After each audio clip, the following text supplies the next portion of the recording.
பொன்மாலை பொழுதினிலே பூ மலரும் வேளையிலே விண்மீனை காவல் வைத்து வெண்ணிலவு தூங்கையிலே கவிதை என்னும் பேய் பிடித்து ஆட்டுதடி என்னை. என் கண்கள் இரண்டும் திறந்திருந்தும் காண்பதில்லை உன்னை. தொலைபேசி அடித்தாலும் சொந்தங்கள் சிரித்தாலும் சுளையான பணமெல்லாம் தொகை தொகையாய் வந்தாலும் மூளைக்குள் அவை சென்று முட்டுவதே இல்லை. என் தாய் தமிழோடு கரைதல் போல் முக்தி பிரிதில்லை. மற்றவரின் காயத்திற்கு மருந்தாகும் வேளையிலும் மற்றவரின் வேர்களுக்கு மழையாகும் வேளையிலும் இதற்குத்தான் தமிழ் என்று எனக்குள்ளே சொல்வேன். நான் எவருக்கும் தெரியாமல் கைத்தட்டி கொள்வேன். கருவோடு திருவில்லை, கடவுள் செய்த அருள் இல்லை.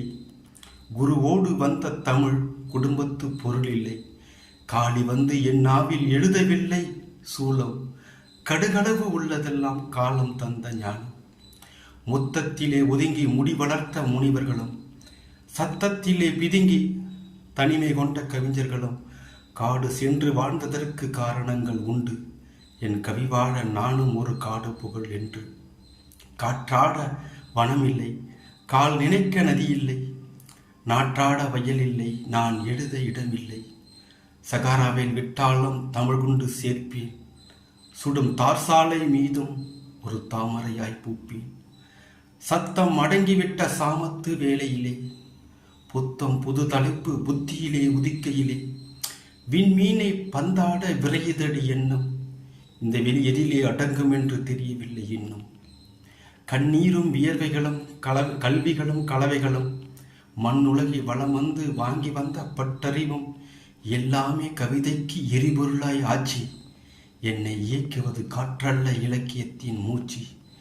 புவி கொண்ட ஆறுகளாய் புலன் வந்து சேருகையில் கவி கொண்ட பிள்ளை மனம் கடலாக மாறுதடி. கவிதை என்னும் சமுத்திரத்தில் ஆவி கொண்ட மேகம் இந்த இனி காதோறும் வீசுகின்ற கானங்கள் ஆகும்.